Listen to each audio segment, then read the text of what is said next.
What's up, guys? Welcome back to Fantasy Futures. And listen, I said going into the playoffs that I needed a hero, I needed a carry, I needed a star player. I did not think it was going to be Mezzy. It was meant to be Spinks, who had the best performance during the group stage, completely dropped off during the playoffs, but it was okay because Mezzy saved my draft.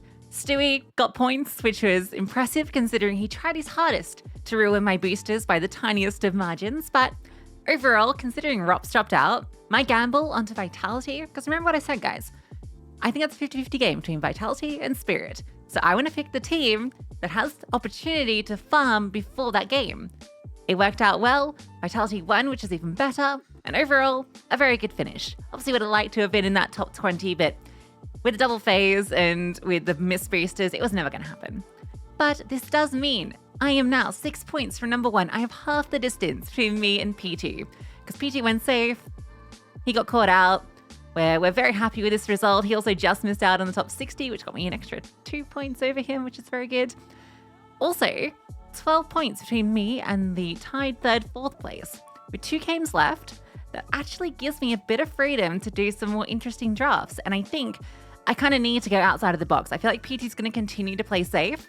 So I'm going to do some more curious drafts. And the good thing about Yalla, our second last event, is there is a lot of room to do some out there drafts. So let's take a look. So as we would say in Australia, this event is cooked because we have 2 groups straight into playoffs. So there's no separate event here. And every single match in the group stage is a best of 1.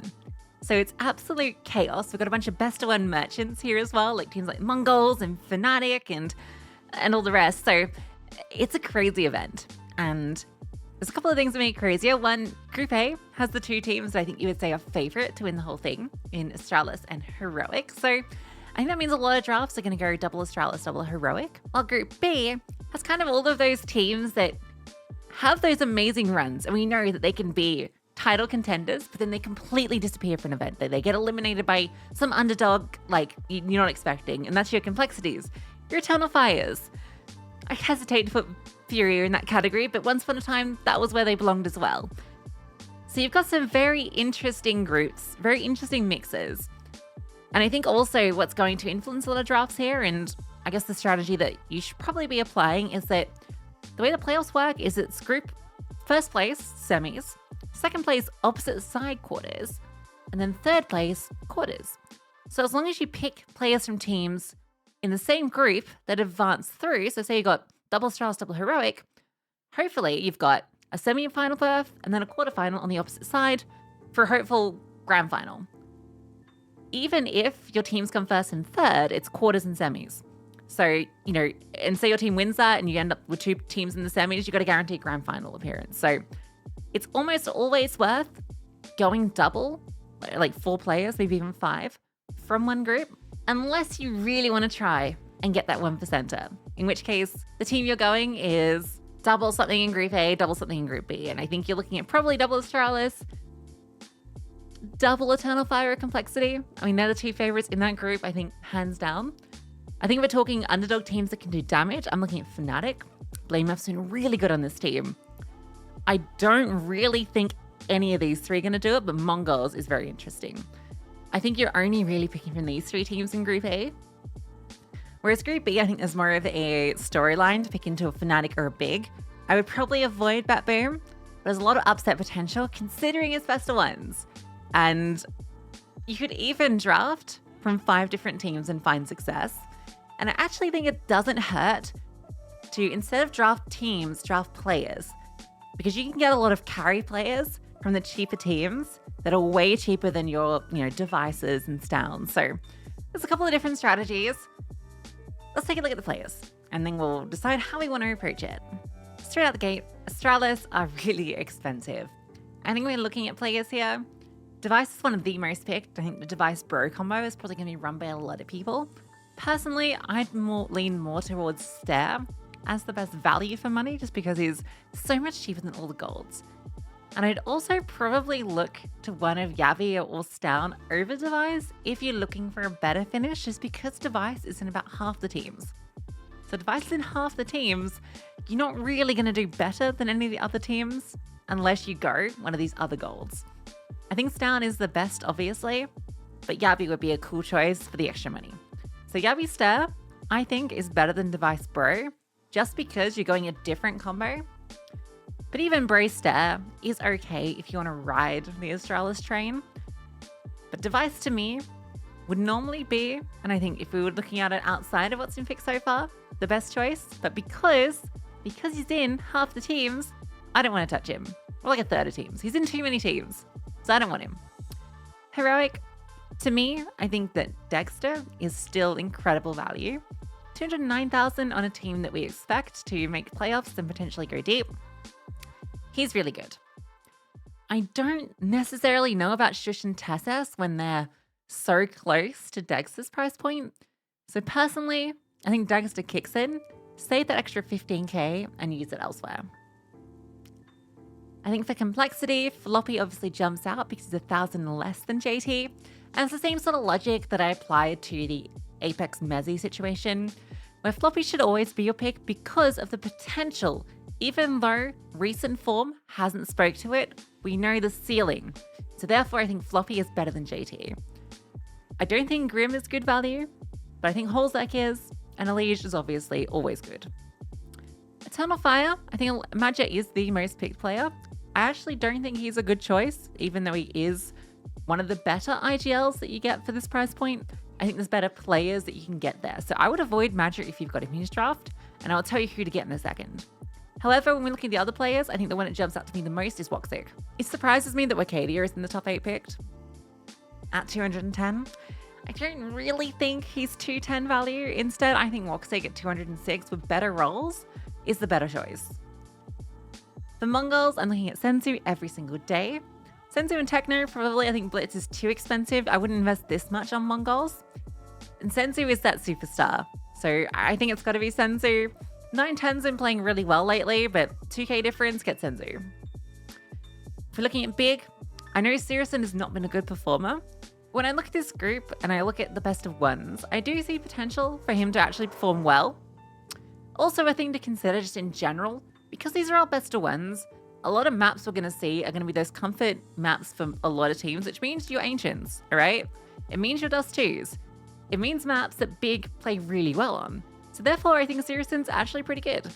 Obviously, JDC and Crimbo are the 2 stars I would get in this team, but Sirison is the guy that I think is the best value for money, just because of the best of one situation and Big being a decent underdog. Similar with Zorte and Betboom, but Zorte's a lot more expensive. And I think that this team's difficult to pick into with the price points. I think if Magno was like kind of the same price as JDC, I would be getting him, definitely. At 215, it's hard to justify. It's hard to justify. I think Fury are interesting. And I think Fury are going to be slept on just because of the kind of public discourse around this team and how everyone hates them, how Kai's a bad player, blah, blah, blah. But they've been doing pretty good in their recent European games.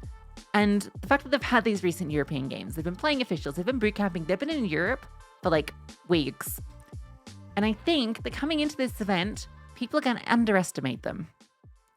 I don't think it's worth getting K Serato because of the price, but I think Yuri, 202. Cello. This is my player I think you should be getting over Madja. Same price. Numbers okay. Check out these stats while they've been in Europe. 1.17 rating. Since the addition of Kai, I'm not sure what it is, but with the change around in the team, Cello's performance has been a lot better. Even in games they lose, he's still performing pretty well. So I think Cello is the sleeper budget pick for this event. And I think if you're looking at your Nafanis, your Madges, whoever, Cello is the guy to go. If you have a little bit more money, I'd go Kixin. But I think overall, Cello, he is a really, really good pick this event. I think Ants needs more time in the oven before I'm even looking at this team, especially with the prices. Sashi, this is a team that definitely in the best of ones people won't be looking at, but in a group with Astralis, Heroic, and Mongols, I find it difficult to see Sashi doing much. Same with NIP, I think this team's not quite clicking yet and needs a little bit more time. But Fnatic is definitely one that can do some upsets. Again, coming back to that conversation around Ancient being a very popular map amongst the teams here, Fnatic are a team that can capitalize on that. And with the prices that these players are, you can go Blame F Crims and you've broken even. And Blame F is an insane player. We look at his time just in this team, 1.27 rating. That is for some losses. And yes, these are losses to ENTs, to Gamer Legion, and to DMS. But he's still Blame F, and he's cheap. He's cheap. There's no player at this price point with this rating. Like, if you think that you want to go for a 1% draft, I would honestly look at Fnatic. I look at Blame F, I look at Matters, I look at Afro. These three players, I think, are underpriced for their recent performances. So there's a lot you can do. A lot of fun you can have. So normally when I do a draft, I present you with one draft. I might mention some variations and then we go from there. For this event, because of the format with the two different groups, and the fact that I've kind of said that the way to go is to go all in on one group, I'm actually going to present two drafts. I'm going to do a version A and a version B, corresponding to each group. And I want you guys to let me know which one you think I should go. I really want to get your feedback on both these drafts and where you think I have the most potential. Now, to keep in mind, I need 6 points to catch P2, like 6 more points, and I've got a 12-point buffer between me and the next place. So I do have some room for some more out there variants. So let's get started. The version A draft, it's a bit more standard. This is kind of going the normal path. It's going the two favorites in that group, which is to say Astralis and Heroic. Now from Astralis, I've already said, I think Device I want to avoid because he's in a third of the teams currently and sounds a little bit too expensive as much as I'd want him. And I don't think Bro is good value. I think he's a bit too expensive. He's only this price because he's on the team that's going to do well. But I don't think he's a player that's going to get you a lot of points. So the combo I'm going to go is Yabi and Stare. Yabi's performance as of late has been on par with Stand and Device, and he's got a pretty high ceiling. Even though I don't think he's as good a player as either of them, he's still a very solid fragger. And as I mentioned, Stare, best value for money pick on this team. So that's the Astralis combo. From Heroic, I've kind of already hinted what I think the combo is, and it's going to be Dexter Kixan. Kixan has really nice activation on eco-friendly, and I think Dexter is a bit underpriced. I don't think he should be cheaper than Nets, but it's just because he missed Dallas. But I think overall, he's going to be a really good performer, particularly when we're talking these best of ones. So I really like these 4 players. And then I cap it off with the eco pick that I said, which is Cello. So only the one IGL, and I think a lot of potential with these players. So that's version A. Let me know if you think that's the draft. Or there's version B. Version B is going in on Group B, obviously. And for that one, we start with Complexity. We go Elige and Floppy. I've already kind of said my spiel that I think Floppy is the better pick over GT because of the potential, and Elige is obviously Elige.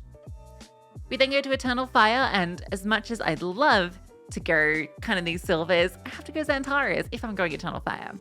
Which does mean I have to get Maggia. The money just isn't there to do otherwise. So the floor is a lot lower on this team because the 5th player that I get is Kai. Now I know that Kai, there's been a lot of conversation around him, kind of headed by Maui Snake, that this guy's not a tier 1 player. But I will say his recent performances in Europe haven't been that bad. Plus he has really good activation on Headshot Machine. So overall, the ceiling of this team is exceptionally high. You know, if either of these teams gets to the grand final, these are MVP players. This one's crazy risk, super crazy risk. So I don't think many of you will be backing it, but keep in mind the conversation around P2 and I need a 6-point difference to break him. I think he's gonna be playing super safe. And then I've got that 12-point buffer, so I can take risks. Version A, version B, let me know. And of course, let me know what you're drafting and good luck.